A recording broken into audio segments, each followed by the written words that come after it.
যে মুরগিটা মোরগ, মুরগি না এটা মোরগ, কি ডাকা ডাকা মাথা মুথা গরম আছে, এটা দেশে তো নামছে কাইটালাম। এই যে বন্ধুরা মোরগটা জবা দিছি, কিন্তু গরম পানি দেয় নেই, গরম পানি ছাড়াই দেখুন দেশি মোরগের চামড়া কত শক্ত, দেন গরম পানি ছাড়াই পছন্দ হচ্ছে যায়।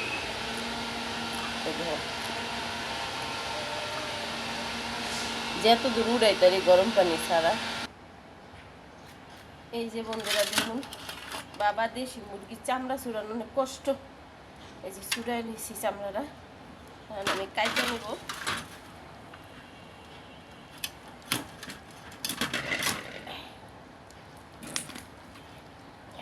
দেশি মুরগি খাইতে কষ্ট মজা, কিন্তু কাটতে কষ্ট, চামড়া চুরাইতে কষ্ট হয়।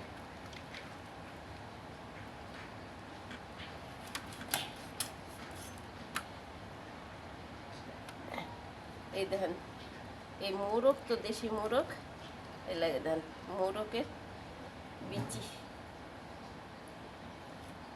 দেখাই।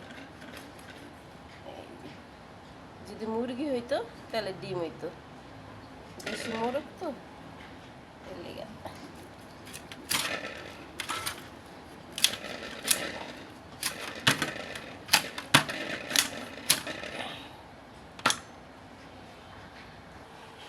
এই যে দেখুন দেশি মোরগ, এই মোরগে গোস কমায়, দেশি মুরগিতে গোস কমায়, কিন্তু খাইতে অনেক স্বাদ। আর এই যে চামড়াটা আমি গরম পানি কইরা ভিজাই থুইছি, তখন এই যে সুন্দর করে বাইছা নিই।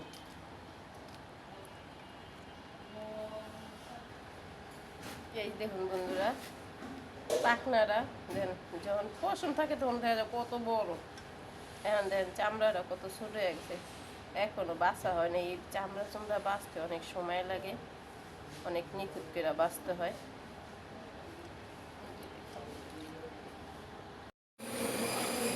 এই যে লং, এলাচ আর একটা স্টার মশলা আর দারচিনি, তেল।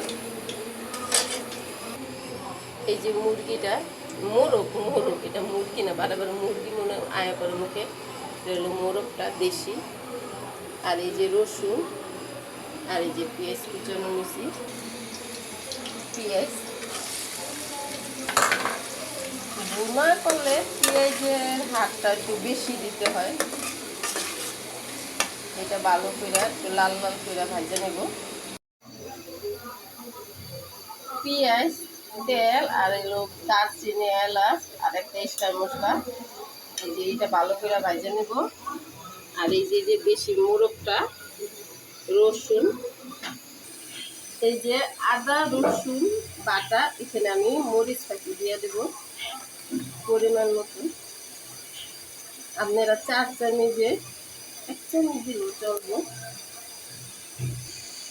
হলুদ থাকি, লবণ, আর এখানে আমি এলাচ, দারচিনি, জিরা, ধইনা একসাথে আমি ব্লেন্ডার করে নিয়েছি, জায়ফল, জোত্রি সব মিলাইয়া তারপর দিয়ে দিলাম 1 চামচ। একটু পানি দিয়ে, যদি একটু পানি দিয়ে একটা সুন্দর করে গোলায় নেব। রেডি করতে করতে পেঁয়াজটা আমি ভাজা নেব। এই যে পেঁয়াজটা ভাজা নিচ্ছি, এখন মশলাগুলো দিয়ে দেবো।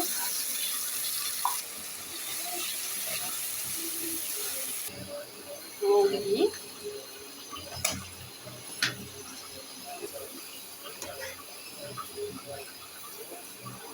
যে পাত্রটায় মশলা রয়েছে পাত্রটা ধুয়েই পানি দিয়ে দিলাম, ঢাকনা দিয়ে ডাইটা দিলাম। এখন কষতে থাক।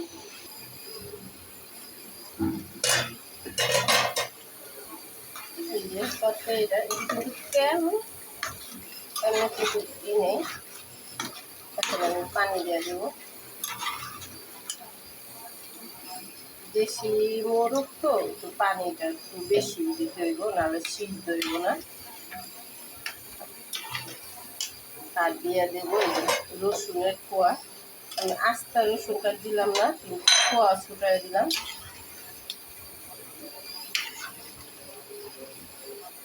এখন আস্তে আস্তে এই যে এখানে পোলাও রান্না করছি, দেখুন কত ঝরঝরা হয়েছে পোলাওটা।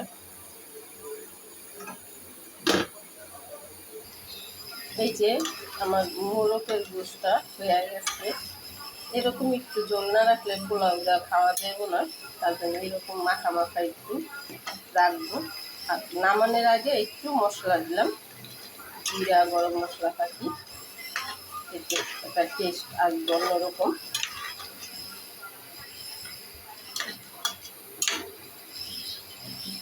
দেখুন একদম মাখা মাখা, দেখুন কত গাঢ় ঝোলটা।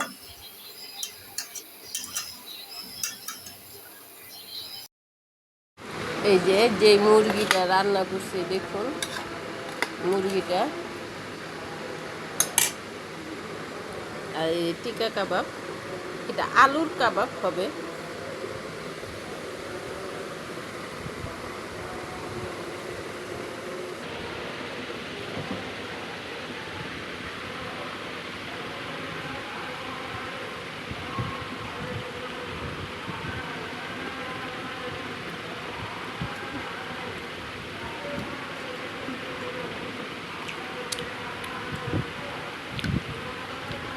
অনেক ভালো হয়েছে তরকারিটা বন্ধুরা। ভিডিওটা যদি ভালো লাগে লাইক শেয়ার সাবস্ক্রাইব করুন বন্ধুরা। আল্লাহ হাফেজ।